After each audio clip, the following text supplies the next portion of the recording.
Hey, John, now that it's November 1st, right? Yeah. And we basically gave them a Halloween prank yesterday. Now, I'll admit it, all right? Yeah. I was really excited. Yeah. When I thought every year that, basically always equal 2017. You got to listen to yesterday's podcast to know.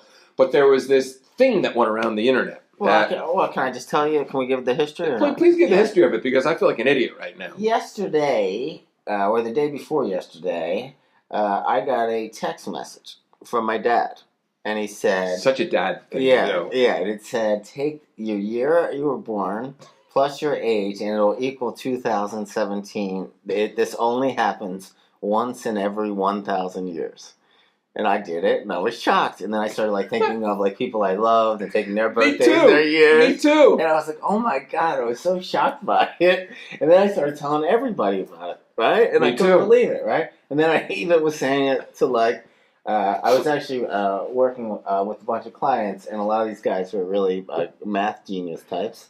And they're all laughing at me. I'm like, what are you talking? They thought I was fucking with them. When in reality, they're like, it does almost, you can do that any year.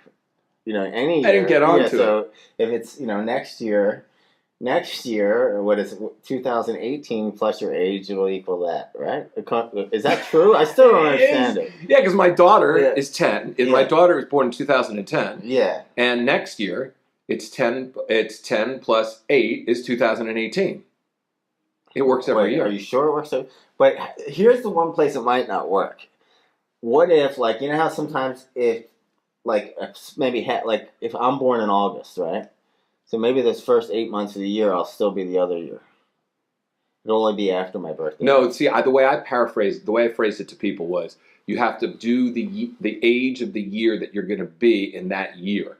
Oh. And, I was selling it all day on Sunday. Oh, man. I told friends. I thought the minute you texted it to me, I was like, this comes from a reliable source. Yeah, I know. Right? Once in every 1,000 years. But I still don't understand it. Maybe it only does happen once in every 1,000 years. No, it doesn't. No. Okay. If I took my age when I was, 20, 62 plus 20 is 82. It'll happen then, too.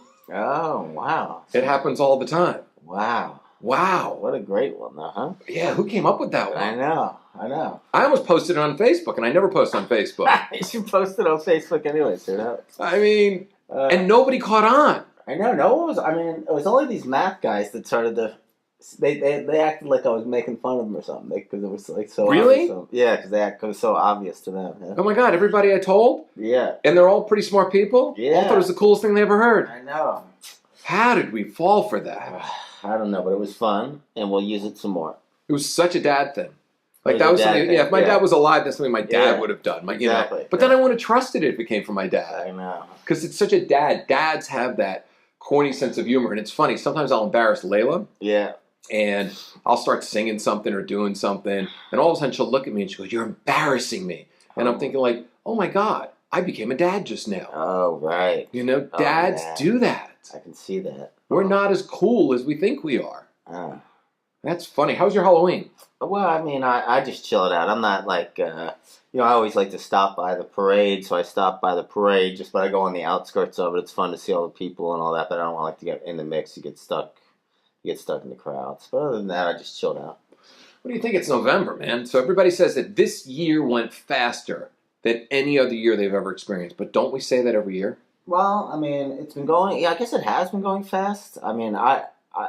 But I can say there's a couple months left, and I always feel like there's a lot of things I want to achieve that I said I would achieve throughout the year. Not of them not all there yet. So I think I guess we could ask ourselves today, what are all the things? The year's coming to an end. We put a lot of importance on years and the stuff coming up. The holidays are going to be coming. But we have these certain goals that we really set for ourselves at one point. And we maybe we'll feel whole and complete more about ourselves if we finish those goals. And so there's a couple things I want to finish before the end of the year that are reasonable and doable. Getting my finances more in order, finishing my book, or at least a part of that book, and a couple other things. But on the other hand, years kind of time pushes us forward, right? It pushes us forward to do something. Otherwise, I guess we just drift in space. But on the other hand, I think we use a lot of like the idea that I'll achieve something or I'll be something in the future as this trick into thinking that we can be happy in the future instead of allowing ourselves just to like be totally self-fulfilled and self-loving now and self-actualized now and feel like we've already feel great about who we are right now. So a lot of times by thinking when that gets done, then I'll finally be free. When that gets done, when I achieve this, then I can finally like feel confident about who I am. This kind of stuff. It's called the when I have time. Yeah. You know? When I have time. Yeah, the when I have time. I mean, time is an illusion. It doesn't mean anything. The only thing really happening right now is the present moment, this conversation that we're having. Now, are there other people that are trying to connect with us? Sure, absolutely. Are there people that are thinking about us right now? Absolutely. Do we have relationships with other people? Absolutely. Do we have stuff we need to do? Finish a project, finish a book, write a novel, whatever it might be, create a course. Absolutely. But the thing is, it's the when I have time that I think people use. And they do it come November and December. When I finish this, when I do that, I'm going to be happy. When in reality, present moment is all we have. Because when we're so concentrating on the second that we're sharing as two people, that's when all the magic to life happens. Because the thing is, our future only happens when we're present in the present moment, not when you do something. Because when we do something is never the same as when we actually get it done, because it's never what we thought it was going to be. Because we're always thinking about what things should be instead of what things actually are. And I think that's the biggest thing, and that's what I think I've learned a lot this year, was how to be so fucking present. I am really listening to what I want. I am really listening to what people say to me. I'm really listening and being truthful and honest and authentic with myself. And that to me has been a big thing, because there's always shit we're going to accomplish, but I want to just accomplish being present. Because that's when the great relationships start to happen. I think that makes good sense. I mean, that's one of our biggest accomplishments, is this. Because when we constantly feel like we're going to be ourselves in the future, then we constantly diminish the present. The present isn't as full as it would be if we had achieved or if we had become or if we had attained this stuff or things or whatever it is that lies in the future, the perfect body, the finishing the project, building the business, the right amount, the exact number in the bank that equals the number of freedom in your mind, which is all a lot of hokey pokey or whatever. Freedom of the mind is just being present. Yeah, and it's just like think about that. Like, if I had this number in the bank, I'm sure we all feel this way at one point. Absolutely. If I had the exact number, then I'd be free. Then I could do what I want and be who I want to be. Or if I had this, and that done, for me, I always have that going on. When this is done, then, this, that, and then when this is done, and when I have, like my six pack's looking pretty good, but in a few more months, it'll be just right. And then of course something comes in the way, and in a few more months, never really get just right. Never happens, or maybe it happens for a week. So I think that you hit the nail on the head. It's about total presence. But I guess for me, if we could explore, how do we get to this total presence place every day so that we feel like we've already arrived? Okay, so we've known each other 10 years, right? Yeah. So you've always said to me, I get more and more present, right? Yeah. Yeah. It's taken me fucking 10 years. Right. You know? Yeah. You and I have always been present together. We always have these Right. conversations where we walk the streets of Manhattan and we have these adventures and we have these conversations and we're pretty present. We check our phones once in a while because we have a life and a business to run, but we're really we get into deep conversations, and almost to the fact that sometimes we just want to record every conversation, because if we did, it would be the best product in the world, right? Because it's the evolution of two people exposing themselves. So Sure. do you ever get to total presence? Absolutely. Mm-hmm. When you've cleared your mind and realized that the gift, and this is how I look at it, if I'm talking to somebody, they're offering themselves to me. It's like they're offering their time. They're offering their wisdom, their knowledge. They're offering their brain. They're offering their tenderness. They're offering their love. They're offering their body. If it's a sexual experience, right? Mm-hmm. So I kind of look at it that way, because in order to really grow as a being, as an entity, as a soul, we need to fucking just really not think about when we have X amount of dollars in the bank, because if we haven't done the inner work, it doesn't matter if you've got $10 million in the bank, because then you're going to need to go do the inner work. And you're going to miss all these years because you just can't hit 50 and you got the $10 million in the bank, let's say, and that was your goal, and then all of a sudden you're going to get that relationship, and then all of a sudden, your life is going to be freer, and then all of a sudden you're going to be able to travel, because in reality, you programmed yourself for the same thing day in and day out. You can't just change your programming just because you have a number in the bank or an accomplishment that you've done. Life is a continual process of learning how to be present and really creating who you want to be. I think that's great. So on a day-to-day, moment-by-moment basis, what can we do when we find ourselves drifting off into future land to pull ourselves back, no matter where we sit? Like you and I both, I feel great about my life in general, honestly.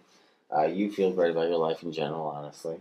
But I remember there's been definitely times in my life, and it's certainly like not like all the pieces of my life are in place or something, but I feel great about it generally.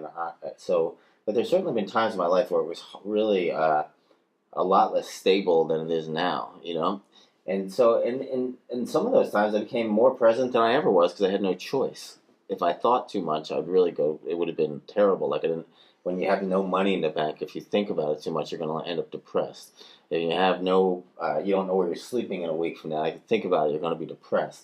So in some of those experiences, those intense experiences I had, being in New York, being a starving actor, not couch surfing, whatever, they made me so present that it was kind of a gift now, because it also made me so anxious that it's kind of a gift that I hardly ever get that, knock on wood, that anxious. So, but what can we do to really fully live in this moment, like in an infinite way, like in an epic way, where this moment, because sometimes moments are just half full, or 1/4 full, or maybe 3/4 full, because you're drifting back or forward, or you're saying, this isn't where I want to be right now. I wish I was here in this other place in the future.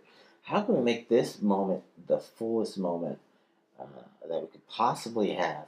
Because we know for sure that if we do that in this moment, then we have a good chance of doing it in the next moment, and the next moment, and the next moment. And before you know it, the majority of your moments are full of life. I got the answer. It's simple. We're going to end on that answer. I already know the future is already there for me. Like there are things that I believe. Like I believe I will have a great relationship. I believe that I will create those programs I want to create. I believe that my daughter and I will just continue to get close. I believe that I will continue to have great friendships. I believe all this stuff. So to me, if I already believe the future is already taken care of, and I've already got, because there's the thing that people don't realize is that if you believe in your goals and you don't worry about how you get there, you actually get there a lot faster. You don't try to micromanage it. You just try to spend plenty of time just living it. So if you want love in your life, you already know that love in a great relationship is going to be there for you. So everybody that you date, you're just thinking to yourself, well, this might be my person.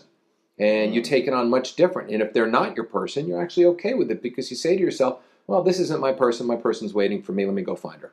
And I think that's the big thing, where you start a new business and this business didn't pay off the way it's supposed to. And you say to yourself, well, this obviously isn't my business. Let me go find my business. It's waiting for me. If you believe everything is waiting for you, you have to see it. You have to believe it before you actually see it. And that, to me, is the essence of the reality. Anyway, man, we'll bring you back one more time tomorrow, man. So fucking A is what I say. All right. I'm gonna digest that. May I add one thing to it? Yeah, let's add it tomorrow. Let's put it on tomorrow. Let's put it on tomorrow. Tomorrow and tomorrow and tomorrow. Tomorrow. Why put off? Do I do today what you can put off tomorrow? Because today is your reality check. Tomorrow is another one coming. That's what always is going to happen. So every day you listen to this, another one's coming. Yeah, it's a further exploration. So anyway, guys, come on back tomorrow for more self-help. It doesn't suck.